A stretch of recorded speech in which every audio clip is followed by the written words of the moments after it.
घर में जब हम इस आश्रम में आकर के ज्ञान सुनते हैं, बहनें जो हमें एक मार्ग दिखाती हैं, वो जो मार्ग है वो सीधा स्वर्ग की सीढ़ी के ऊपर जाता है, स्वर्ग में जाता है, जहां से आने के बाद आपको टीवी में एक क्लियर पिक्चर दिखाई देती है कि वो सामने स्वर्ग है।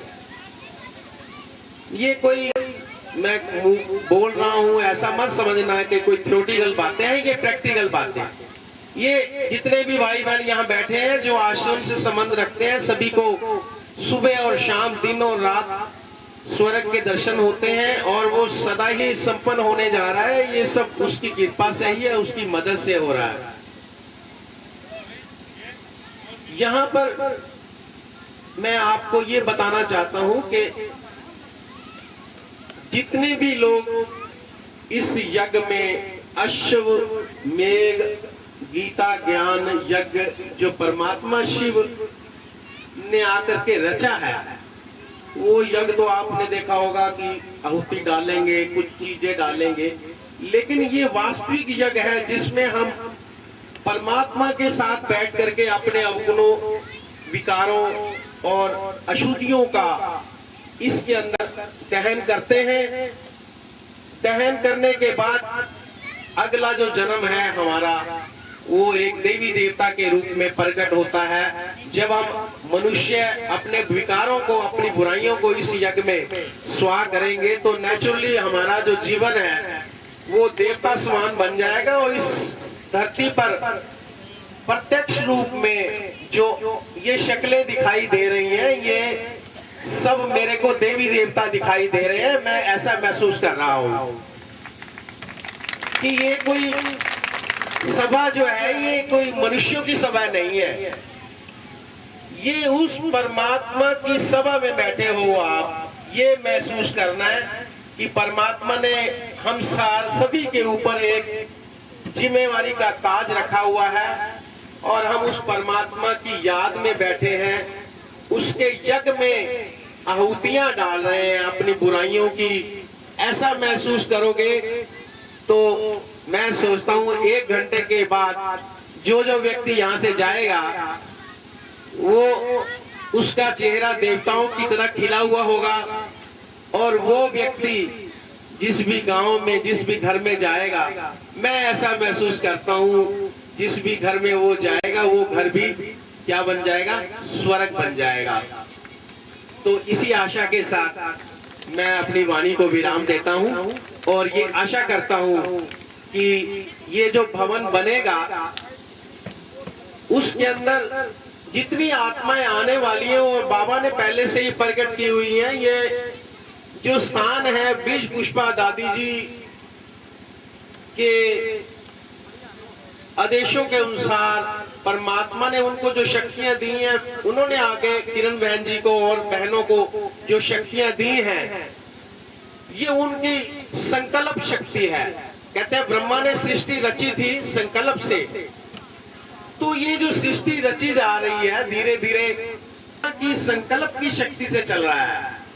दादी वहां बैठे हुए हैं लेकिन उनका आशीर्वाद इस ब्रिज वाटिका के लिए मैं ये महसूस कर रहा हूँ। ब्रिज पुष्पा दादी जी अभी भी हमें वहां बैठे हुए आश्रम में, उनकी तबीयत ठीक नहीं है, ये आशीर्वाद दे रही हैं और इस वाटिका को बहुत बड़े एक हॉल के रूप में, बहुत बड़े एक कॉम्प्लेक्स के रूप में देख रही हैं।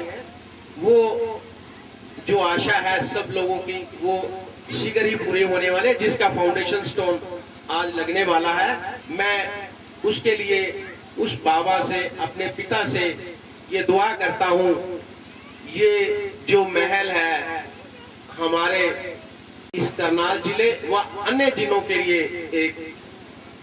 एक एग्जाम्पल के रूप में पेश हो और बाबा के प्रचार को उतनी दूर तक फैलाएं कि यहाँ बीबीपुर का नाम माउंट आबू के नक्शे के अंदर प्रकट होना चाहिए। मैं ये दुआ हमेशा इस धरती के लिए करता रहूंगा। अच्छा, ओके। उन शुभ संकल्पों को हम आपका बहुत बहुत धन्यवाद करते हैं। अभी हम सभी के बीच भूप सिंह भाई जी की युगल विद्या देवी माता, उनकी मदर, उनकी लौकिक माता जी, जो कि बहुत पुराने बच्चे हैं बाबा के, तो उनसे मेरा नम्र निवेदन है कि वो स्टेज पर उनको लेकर के आएंगे। साथ यहाँ से रास्ता है ना।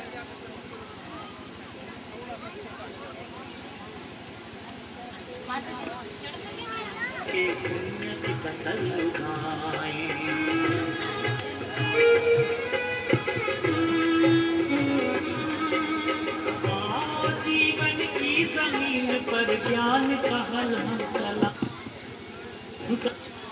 खेती करके पुण्य की फसल उगाए, संस्कारों ब्रह्मा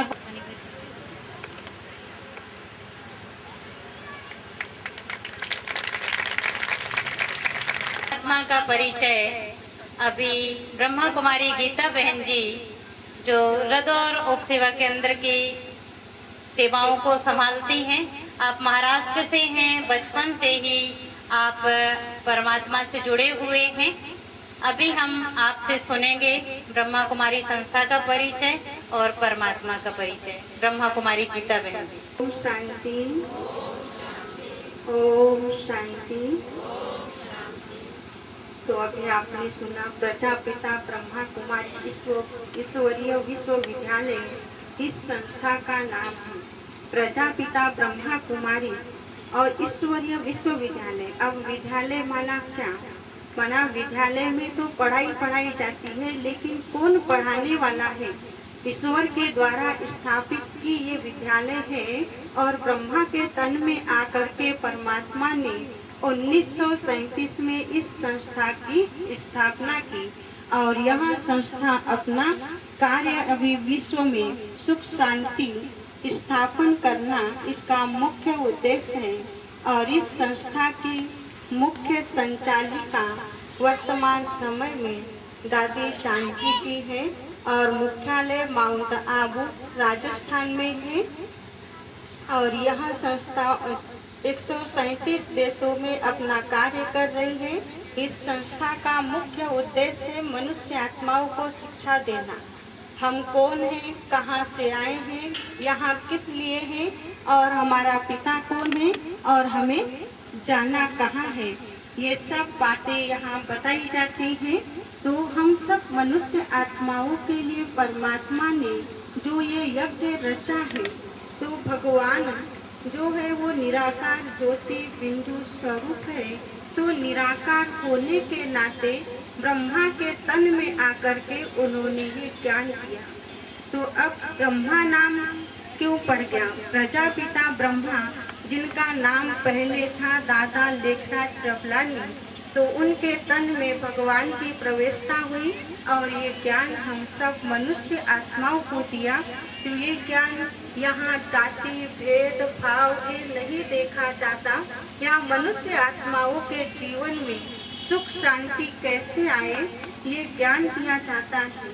यहाँ ज्ञान के द्वारा बहुत मनुष्य है ऐसे अपना अनुभव सुनाते हैं कि जो बिखरे हुए परिवार थे वो भी इस ज्ञान के द्वारा जुड़ गए और आज जीवन में देखो सबकी जिंदगी बहुत भाग दौड़ की है। और आप देखेंगे कि दुनिया में जहाँ देखो वहाँ दुख और अशांति का राज्य है। तो सुख शांति का राज्य स्थापन करने वाला परमात्मा पिता हम सब आत्माओं का पिता है। तो पिता किसका है? कहते ना हम सब एक है और हम एक की संतान है। तो वो एक कौन है उसको हमें पहचानना होगा।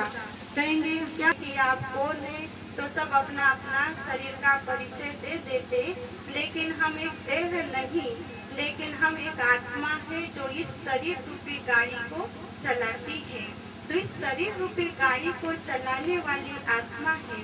तो आत्मा का पिता कौन? परमात्मा। इसीलिए हम कहते हैं हिंदू मुस्लिम सिख ईसाई आपस में सब भाई भाई। तो किस रीति से हम भाई भाई हैं? देह के नाम बड़ी सभा है। यहाँ किसी को कहा जाए कि किसी इंदिरा गांधी को या महात्मा गांधी को याद करो, तो सबके मन में वो एक ही चित्र आएगा जिसको याद करना है। चाहे इंदिरा गांधी कहे तो सबके मन में वो एक ही बात आ जाएगी। लेकिन कहाँ जाए कि भगवान को याद करो, तो भगवान को याद करने के लिए कोई के मन में राम याद आ जाएगा, कोई मन से शंकर को याद करेगा, कोई कृष्ण को याद करेगा, तो कोई अपने गुरु को याद करेगा, कोई अनेक देवताओं को याद करेगा। तो फिर परमात्मा एक कैसे हो गया? तो पिता परमात्मा एक है। लेना है तो केवल हमें अपने को एक आत्मा समझकर परमात्मा के सम्मुख बैठ जाना है। तो जब बैठ जाएंगे तो उसकी वो सुख, शांति, आनंद, प्रेम, पवित्रता